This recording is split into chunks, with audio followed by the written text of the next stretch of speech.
ఆరోగ్యవంతమైన వాతావరణంలో తయారు చేయబడిన కమ్మని ఊరగాయలు, పొడులు, వడియాలు మరియు అప్పడాలు జంధ్యాల ఫుడ్స్. ఎవరు ఏ పార్టీ అధికారంలోకి వస్తది? ఏ పార్టీకి ఎడ్జ్ వస్తుంది? రోజుకో రకంగా మారుతున్నటువంటి పరిస్థితి. లోక్సభ సీట్ల విషయంలో నిజంగా అటువంటి వేరియేషన్స్ ఉన్నాయి. అసెంబ్లీ సీట్ల లెక్కకి లోక్సభ సీట్లు గెలవడానికి ఏమైనా తేడా ఉంటుందా? ఖచ్చితంగా ఉంటుందండి. ఎందుకంటే నెంబర్ ఆఫ్ ఎలక్షన్స్ ఉన్నాయి.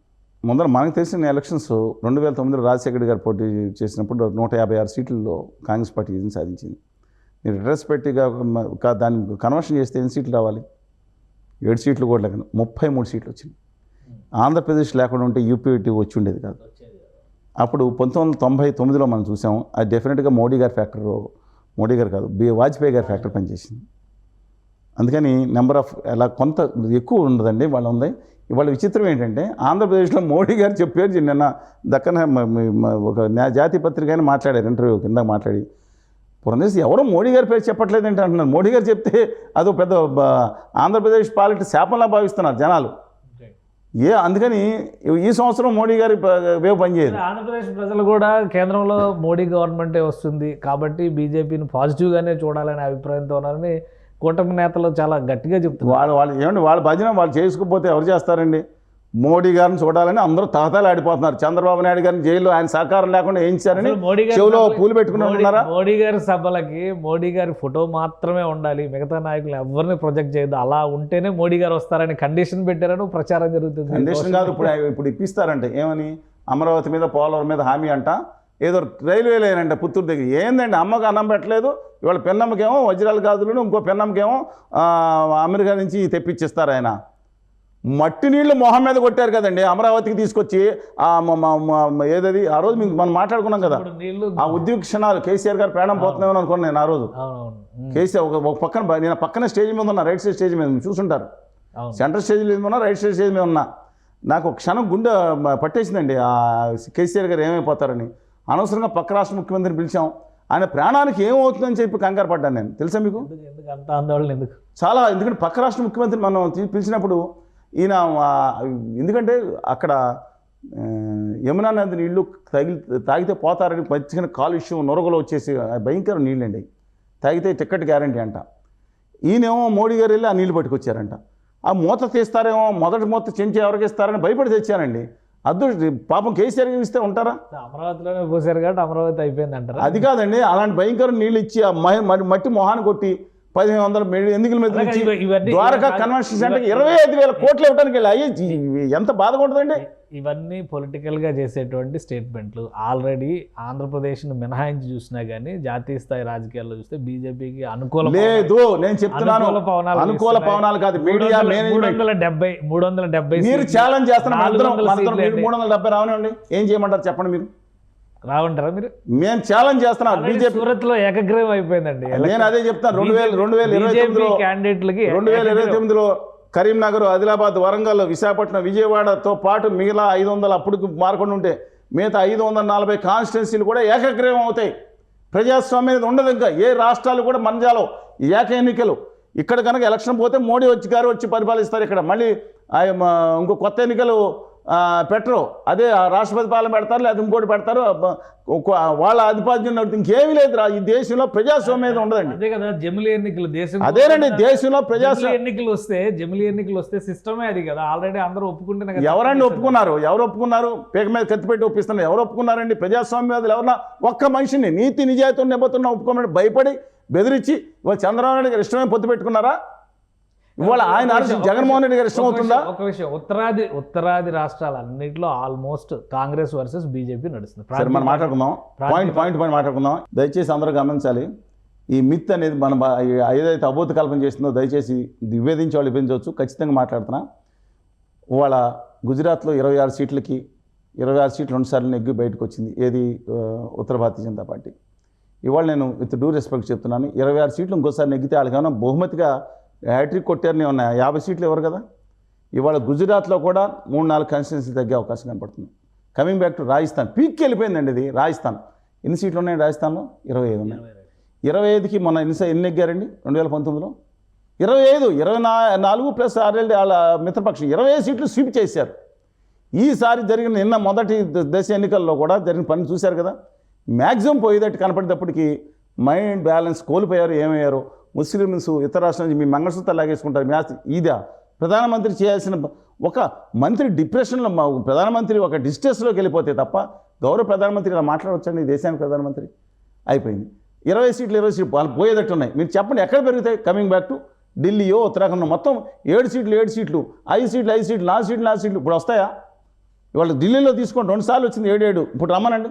ఆమ్ ఆద్మీ కాంగ్రెస్ మొదటిసారి కలిసి పోటీ చేస్తున్నాయి. ఇప్పుడు నెగ్గమనండి. కేజ్రీవాల్ గారిని జైల్లో పెట్టారు. మనీష్ సిసోడియా గారు లాంటి ఆయన తీసుకెళ్ళి జైల్లో పెట్టారు. అది మీరు ఇటు రండి, ఇటు ఉత్తరప్రదేశ్ రండి. ఎన్ని సీట్లు ఉన్నాయి? 80కి 63 సీట్లు ఉన్నాయి. ఇవాళ ఆమ్ ఆద్మీ పార్టీ, కాంగ్రెస్, మిగతా వాళ్ళందరూ కలిసి పోటీ చేస్తున్నారు కదా వాళ్ళ సిచ్యువేషన్లో. ఇవాళ చరణ్ సింగ్ గారికి భారతరత్న ఇచ్చామని ఆల్రెడీ వీళ్ళు పెట్టుకుని ఏది అక్కడ షారంపూర్, మేరట్, బాగ్పట్టు ఇవాళ పిలిబిత్ కూడా మర్చిపోయిన వరుణ్ గాంధీ గారు కూడా తీశారు కానీ కొన్ని పైన ఉంటుంది అది. ఇవన్నీ కూడా ఏదైతే వెస్ట్రన్ యూరోప్లో అదే తీశారని సీట్ అంటున్నా. ఆయన వ్యతిరేకంగా మాట్లాడారు. ఇదేంటని చెప్పి న్యాయం మాట్లాడాడు, పక్కన పడేశారు. ఇవాళ ఈ సీట్లో కూడా వ్యతిరేకత వస్తున్న సందర్భంలో ఎక్కడి నుంచి గెలుస్తుందండి? పోనే వచ్చింది అనుకుందాం, 55 60 వచ్చింది అనుకున్నది, యాజిటీగా ఉంటుంది.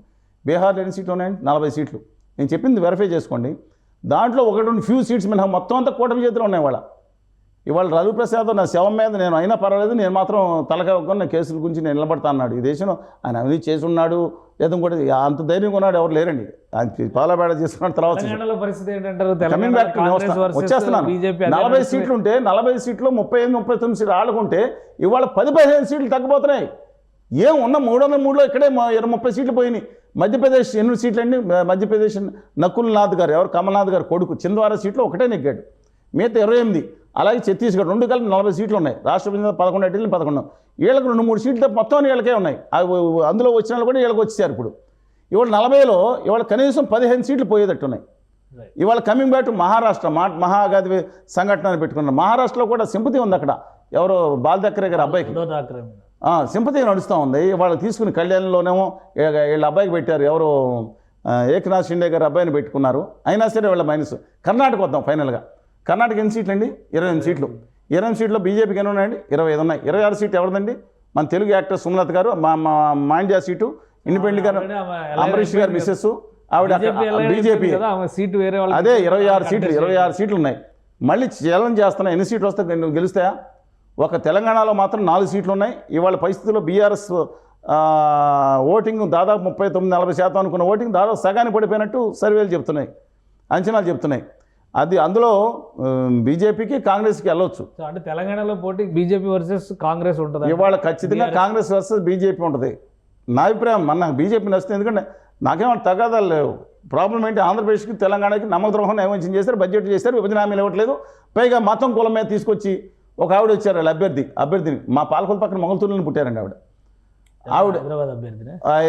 ఉత్తర భారతీయ జనతా పార్టీ అభ్యర్థి. ఆవిడ ఇలా బాణం చూశాను, ఇలా చూసుకుని ఇలా మసీద్ మీదకి ఇలా వదిలిపెట్టి, ఆమె నర్తకి కదా కాబట్టి నర్తకి. అవునండి. ఆ సభలో మసీదుల మీద బాణాలు వేయాలా? వేసినట్టు చూపించాలా? చర్చిల మీద బాణాలు వేయాలా? ముస్లిం పంపించాలి 4 కోట్లు. నేను అడుగుతున్నాను, ఈ సిచ్యువేషన్ తెలంగాణకు న్యాయం చేయాలా? ఒక నేషనల్ ప్రాజెక్ట్ ఇవ్వాలి. కనీసం మెట్రోకి 6 మెట్రోలకు ఇచ్చారు. లక్షల కోట్లు పెట్టి మెట్రోలు బుల్లెట్ ట్రైన్ వేసుకుంటున్నారు. తెలంగాణకు ₹10 మెట్రోకి ఇవ్వలేదండి. ఒక జాతీయ ప్రాజెక్ట్కి ఇవ్వలేదండి. ఐటీఆర్కి రూపాయి పెట్టలేదండి. కానీ తెలంగాణలో 12 సీట్లు గెలుస్తూ ఉన్నారు బీజేపీ. ఎవరికి ఎన్ని వస్తాయి? మీ లెక్క ఏంటి? మీకు నా లెక్క ప్రకారం కనీసం 8 నుంచి 10-11 సీట్లు కాంగ్రెస్కి వచ్చి 8 సీట్లు లోయెస్ట్ అండి. ఉత్తర భారతీయ జనతా పార్టీ ఉత్తరాంధ్రానండి. దయచేసి with respects them I'm having lot of respects towards Syama Prasad Mukherjee garu. Kashmir కోసం, నేను దేశం కోసం ప్రయాణం అర్పించిన ఆయన. లేకపోతే వాజ్పేయి గారు. అది భారతీయ జనతా పార్టీ. ఇది గుజరాతీ వ్యాపారుల పార్టీగా అయిపోయిందని అంటూ ఉంటారు. అందువల్ల నేను నితిన్ గడ్కరీ గారు ప్రధానమంత్రిగా కనీసం ఉమాభారతి గారు అయినా ఉమాభారతి గారితో మాట్లాడి నితిన్ గడ్కరీ గారు తెలియడం ఎంతో 5 నిమిషాలు ఆయన సమస్య పరీక్షించి నిధులు ఇవ్వండి ఆంధ్రప్రదేశ్లో అయితే మాట్లాడే మనుషులు వాళ్ళు.